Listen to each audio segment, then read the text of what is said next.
नमस्कार दोस्तों। आज हम एक बहुत ही इंपॉर्टेंट टॉपिक पे बात करेंगे जिसका शीर्षक है रेगुलेटिंग एक्ट।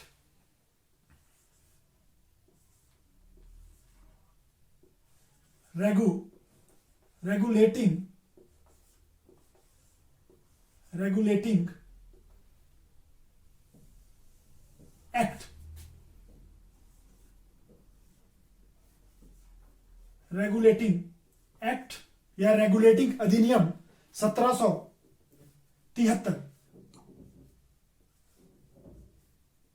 मतलब यह अधिनियम 1773 में पास हुआ था।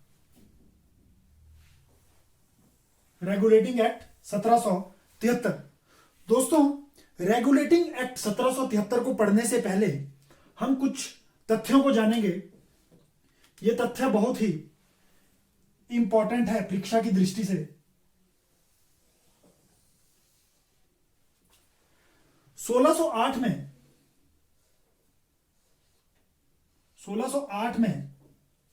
British east India company Bharat में व्यापार करने के उद्देश्य से आती हैं। दोस्तों, ये जो 1608 में आती हैं, इसका जो अधिकार है 1600 में महारानी एलिजाबेथ प्रथम, महारानी, मैं शॉर्टकट में लिखूंगा, महारानी एलिजाबेथ प्रथम।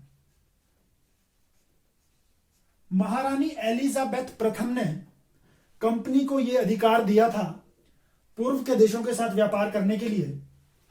और दोस्तों, इसके बाद हम देखेंगे 1757 में भी एक बहुत ही महत्वपूर्ण घटना घटती है। इसे कहते हैं प्लासी का युद्ध। प्लासी का युद्ध।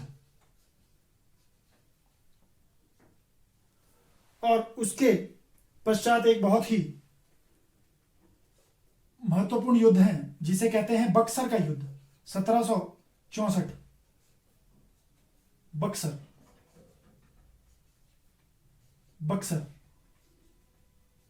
बक्सर का युद्ध। 1765 में एक संधि होती है। 1765 में इसके तहत बंगाल, बिहार और उड़ीसा के दीवानी अधिकार, बंगाल, बिहार और उड़ीसा, बिहार, बंगाल और उड़ीसा के दीवानी अधिकार कंपनी को प्राप्त होते हैं। दीवानी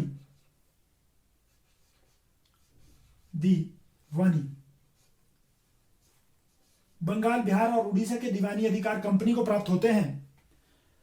और दोस्तों, इसके बाद हम और एक डेट जानेंगे। हमारा देश जब 1947 में स्वतंत्र होता है, 15 अगस्त 1947, तो हमें संविधान की आवश्यकता महसूस होती है। तो इसके लिए 1946 में एक संविधान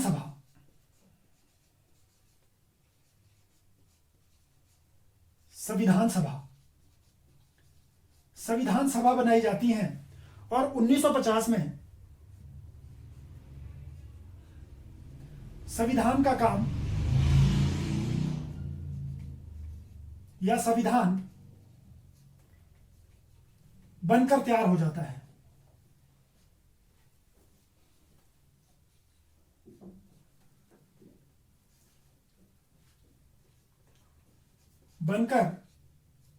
बनकर तैयार हो जाता है। ठीक है दोस्तों, ये कुछ फैक्ट्स थे। अब दोस्तों, हम जानेंगे रेगुलेटिंग एक्ट 1773 की विशेषताएं और महत्व। इसको हम दो तरीके से पढ़ेंगे। सबसे पहले हम इस अधिनियम की महत्व के बारे में बात करेंगे, महत्व, इसकी इंपॉर्टेंस क्या थी। और फिर हम देखेंगे विशेषताएं।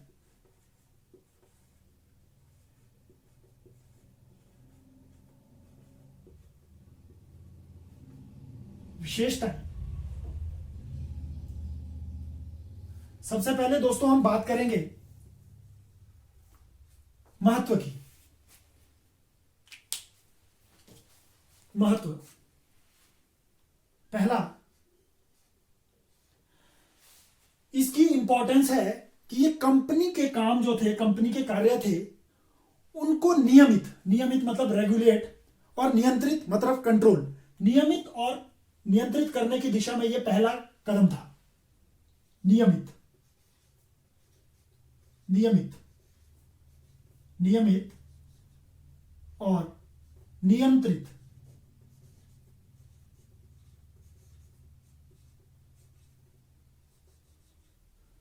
कंपनी के कार्यों को नियमित और नियंत्रित, मैं शॉर्टकट में लिख रहा हूं, पहला कदम।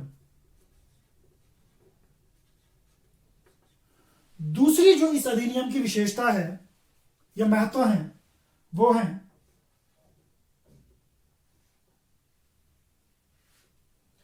कंपनी के जो राजनीतिक और प्रशासनिक कार्य हैं उनको मान्यता मिलती है।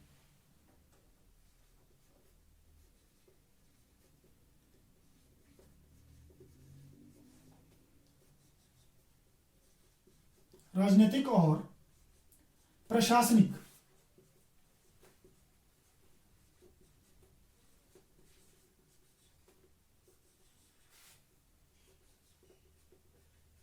प्रशासनिक कार्यों को मान्यता।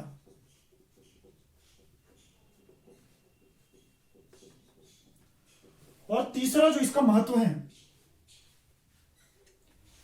इस अधिनियम के द्वारा केंद्रीय प्रशासन, सेंट्रल एडमिनिस्ट्रेशन, केंद्रीय प्रशासन की नींव रखी जाती है। जब हम विशेषताएं पढ़ेंगे तो हम इसके महत्व को भी खुद ब खुद समझ जाएंगे दोस्तों। ये देखिए, केंद्रीय प्रशासन की नींव।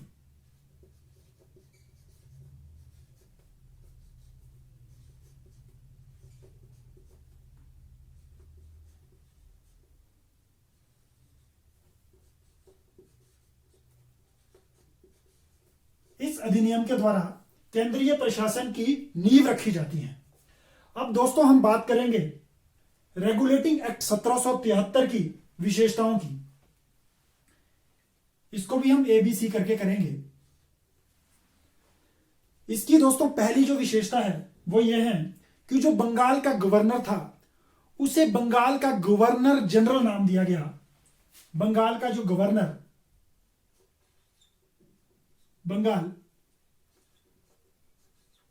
बंगाल का जो गवर्नर है उसे बंगाल का गवर्नर जनरल,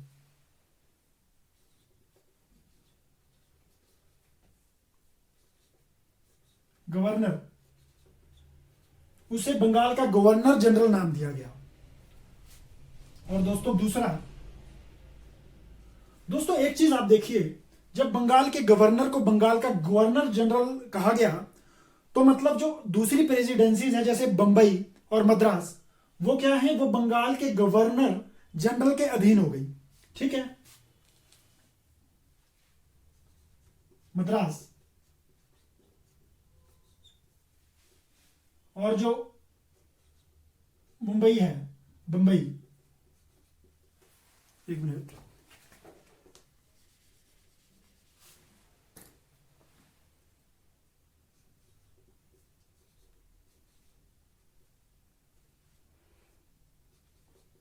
जो मद्रास और बंबई है, जो इसके गवर्नर है, वो अधीन हो गए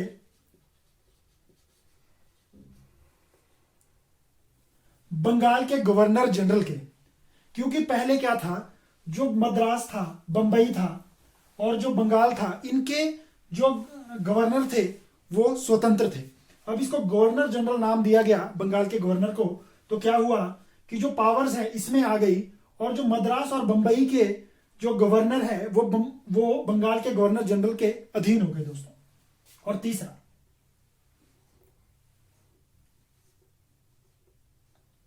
तीसरा दोस्तों जो इसमें विशेषता है वो ये है कि कलकत्ता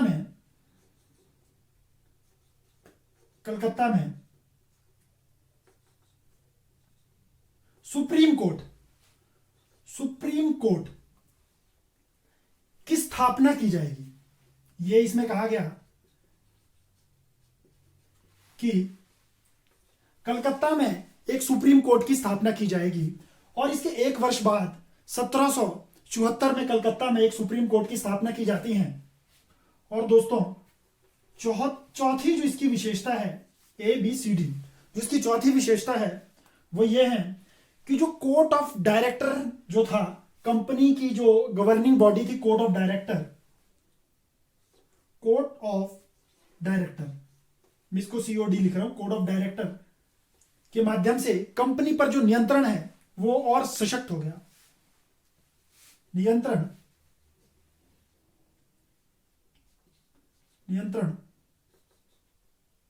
मजबूत।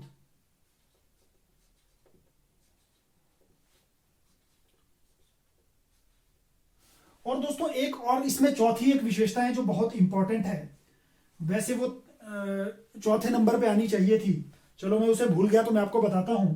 वो ये कि जो कंपनी के कर्मचारी हैं उनको उपहार या जो निजी व्यापार था उस पर पाबंदी लगा दी गई। उपहार,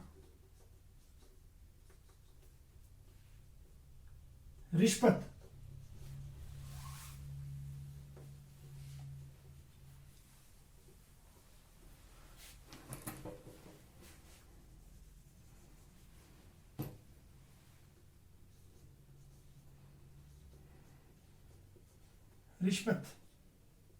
ठीक है, उपहार, रिश्वत, निजी व्यापार,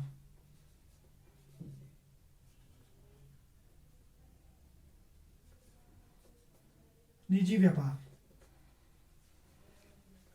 व्यापार इस पे प्रतिबंध लगा दिया गया। ठीक है, ये नहीं होगा। आज हमने बात की रेगुलेटिंग एक्ट 1773 की। इसमें हमने उससे पहले हमने कुछ तथ्यों को जाना कि 1608 में ब्रिटिश ईस्ट इंडिया कंपनी के रूप में भारत में व्यापार करने आते हैं अंग्रेज, और उसके बाद 1600 में अगर आप देखें तो महारानी एलिजाबेथ जो प्रथम थी उन्होंने ये व्यापार करने के अधिकार दिए थे इन्हें।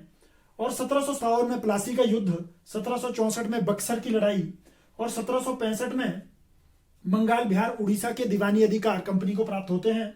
1746 में संविधान सभा बनकर तैयार होती है संविधान बनाने के लिए, और 1950 में संविधान बनकर तैयार होता है। फिर हमने बात की रेगुलेटिंग एक्ट 1773 की। इसके हमने महत्व पे बात की। नियंत्रित करने की दिशा में यह पहला कदम था और राजनीतिक और प्रशासनिक कार्यों को मान्यता। तीसरी हमने बात की महत्व में केंद्रीय प्रशासन की नींव रखी गई। देखिए दोस्तों, मैंने यहां पे आपसे कहा था कि केंद्रीय प्रशासन की नींव कैसे रखी गई। अगर आप इसकी विशेषताओं पे ध्यान दें तो यहां पे देखिए, जब बंगाल के गवर्नर को बंगाल का गवर्नर जनरल बना दिया जाता है तो बंगाल प्रेसिडेंसी के अधीन ये मद्रास और बंबई के गवर्नर हो जाते हैं। तो ये कहीं ना कहीं आपको दिखेगा कि केंद्रीय प्रशासन की यहां पे नींव रखी गई है। तो दोस्तों, अगर आपको ये वीडियो अच्छी लगी तो कृपया आप इस चैनल को सब्सक्राइब और वीडियो को लाइक कीजिए, और आगे अगर आपको वीडियोस देखनी है तो बेल आइकन को दबाइए, और इसके बाद रेगुलरली वीडियोस आएगी। तब तक के लिए धन्यवाद।